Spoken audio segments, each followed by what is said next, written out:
And now, live from Austin, Texas, Alex Jones. We have reached the halfway point in this Friday edition. For the next 60 minutes, James Traficant is our guest, the iconic Beam Me Up Scotty, there's no intelligent life here, congressman who was absolutely railroaded into prison. There is no doubt about that, for exposing corruption and tyranny in this nation. And he's going to discuss the Tea Parties. He's running for the Congress again. We're going to get his take on the militarization of police, what really happened in Oklahoma City. He investigated that, what happened with the Pan Am flight, and a lot more. And we'll take some phone calls because I did have the phones open earlier for military and police to call in. We have all these government documents where they're training the military for martial law in America, and it's building towards a crescendo. James Traficant, good to have you on with us, sir. Glad to be back, Alex, and I want to say, after appearing on your show several months ago, I didn't realize how strong a show you have, and I want to commend you, because you are educating millions of American people, and I was surprised, and I'm honored to be asked to come back on your show. Well, Congressman, we're honored to have you here because of your courage and your steadfastness. So much is happening, so much is going on. I've got questions and issues I want to pick your brain about, but out of the gates, the State of the Union, the state of the taxing system, all the new VAT taxes they want, telling us austerity, taxes are going to go up, our benefits are going to go down. What does James Traficant say about that? Well, number one, I think the country is bankrupt. That's evident. And number two, I think all they're talking about doing is just going to further implode this nation. And I see us dismantling like the old Soviet Union. I really do, Alex. I think that you can't continue to have the income tax that penalizes work, subsidizes illegitimacy, and rewards dependency. It's time to throw it out, abolish the IRS, repeal the 16th Amendment. Now, you know, I support a flat, fair, 25% consumption tax on final retail sales. And my opponents are saying that's going to hurt the poor. Quite frankly, Alex, Harvard did a study and said when you throw out the burdensome compliance of the IRS, he said the prices are going to drop. The prices will probably be similar to what we have now.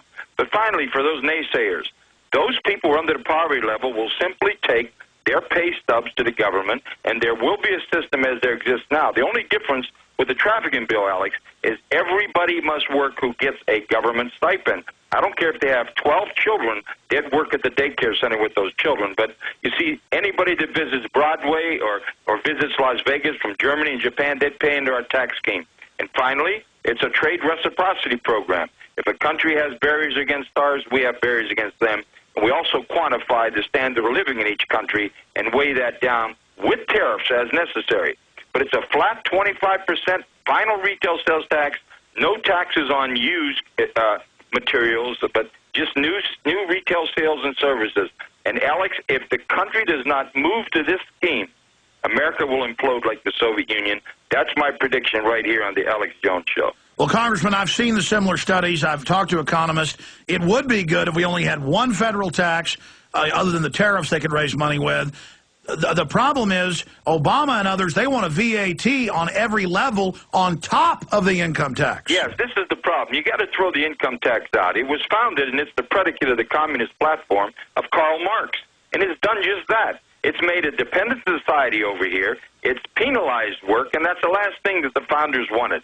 The reason we have the 16th Amendment, Alex, is when we first started the income tax, which, by the way, was only supposed to be on the rich people, it was taken to the Supreme Court, and it was struck down as unconstitutional. As a result, we have this 16th Amendment, and some people feel that it wasn't adequately ratified to boot, and that maybe we shouldn't repeal the 16th Amendment. We should just disregard it because it wasn't, in fact, lawful. But I think let's be safe. Let's repeal the 16th Amendment. Abolish the IRS. We don't need a Department of Energy. We don't need a Department of Education. There's too damn much government here, Alex. And what we don't need is we don't need more taxes on top of income taxes. James Traficant, stay there. Quick break, coming back with a long segment, talking about a host of issues and the demonization of the Tea Parties all over the news, saying they're racist, they're terrorist. Bill Clinton says that there's going to be another Oklahoma City, and it's going to be the fault of the American people. We'll see what James Traficant says about that. Congressman, stay with us. James Traficant, former congressman, is our guest. I've researched his case. It's even been on national news. They've admitted he was completely railroaded, set up, mainly because he was criticizing foreign aid period, in foreign aid to Israel, and they told him they were going to get him. And we had Jane Graham, Oklahoma City bombing survivor.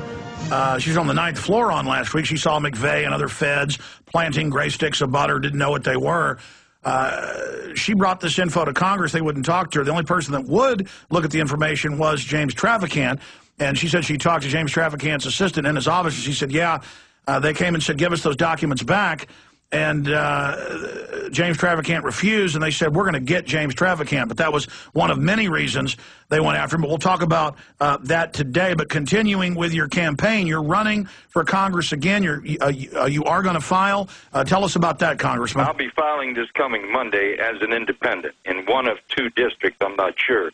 Because when I went to art school, if you will, Alex, they split the district up into 3 ways to make sure I could never come back. So I'm basically have no money, but I think money plays too much a part in politics anyway. I think it's time for somebody without a lot of money just to put the hay where the ghost can reach it and tell the people what's going on and run the old-fashioned way. Well, you certainly have got a lot of name recognition, and a lot of people love you in your state there and know that you were railroaded. And we talked about that some last time, but perhaps because we have, a new audience tuning in all the time, recap what happened to you, and then we're going to get into some of the current things that are happening and get your take on it, like U.S. Army trains to confront Tea Party terrorists. This is confirmed. We have their internal training manuals where they prepare for gun confiscation and war against the American people. But first, recapping your railroading. Well, number one, several of the people that were involved already now admitted they were pressured to lie. And there's a young man in Nigeria, a young black man that filed an affidavit with the Nigerian government, Mr. Okolo, that his life was ruined because he wouldn't perjure himself against trafficking. Bottom line, it was a 6-year investigation, $15 million, over 250 agents, on or about the time, Alex, that the Trade Center and the Pentagon were being attacked. And the government voluntarily stated at this trial that they made no tapes on me at all. And now it's come out, and I can't prove it yet, but it's all over that they burned boxes and boxes of tapes because there was no physical evidence. They had 7 people who said they bribed me. 3 of them already recanted. The 2 major charges were dropped because those people admitted before trial they were pressured to lie. So now the prosecutor's working for an insurance company somewhere in Ohio, and they're scared to death. And I want to say this on your show. I want some whistleblower to come forward and confirm that they burned boxes and boxes of tapes they made on Jim Traficant over a 6-year investigation, because the reason why they said they had no tapes, Alex, is I could have used their own tapes against them and say, where's the crime? So now I think they're showing it.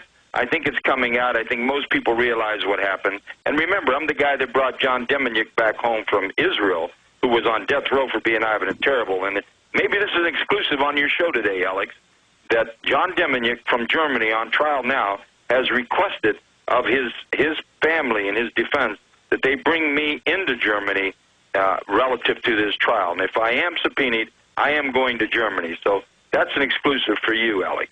And to recap that, the Israeli Supreme Court said you were right. You got him the documents. He was not the guy. We know who he was, looked nothing like this individual, and then still the U.S. government grabs him and sends him to Germany when Israel said he's innocent. Yes, and you know what's amazing, Alex? We must give Israel credit for this. Their Supreme Court took my evidence. The U.S. courts wouldn't accept it. Congress wouldn't hold a hearing because they said it's too sensitive. And, Alex, what I said is, when does sensitivity, quote-unquote sensitivity, waive the Bill of Rights? My God, what happened to us? When you endanger the right of one American, you endanger the rights of all Americans. So what's happening now, and I want this also as an update on your program, Israel would not convene a trial on this new matter. So they had to go to Germany. Our government is just trying to cover their tracks. Alex, they should be charged with attempted murder. They knew this man wasn't Ivan, and they suborned perjury, they obstructed justice, and they've got away with it. They've gotten away with this, Alex. And they know he's ill. It's official oppression. I mean, they know he's innocent. They're just doing this. They're hoping he dies before there can even be a trial. They're trying to cover up for what they did in the past. Just remember this, Alex. The documents that I got that took him off a death row after being convicted were Justice Department documents. And the Justice Department knew that he was not the guy. Oh, yeah, absolutely. This is out of hand. We need a mechanism. We need a mechanism, Alex. We need a mechanism where the FBI and the Justice Department can be, in fact, tried. One of my last bills was the Fair Justice Act. The President would nominate, the Senate would confirm for a 10-year term. The Director of the Fair Justice Agency would have only one duty, Alex, and that would be to investigate and prosecute crimes within the Justice Department. My God, we got a police state coming at us. We've got a government that we're basically economic slaves here, and no one's really looking at it seriously. That's why I'm giving you credit. You're going out on a limb. And I remember telling Connie Chung about Pan Am 103, be very careful how you handle Pan Am 103. And she did an hour special on the report, confidential report I got, and all I want to say is this. A couple weeks later, she was never seen on TV again. Now, you are a very courageous guy, and I've been following you. And I know that there are many people in the government that are very upset because you are educating the American people. And American people have been dumbed down through a mainstream media that has, in fact, aided and abetted this government, and I don't understand why.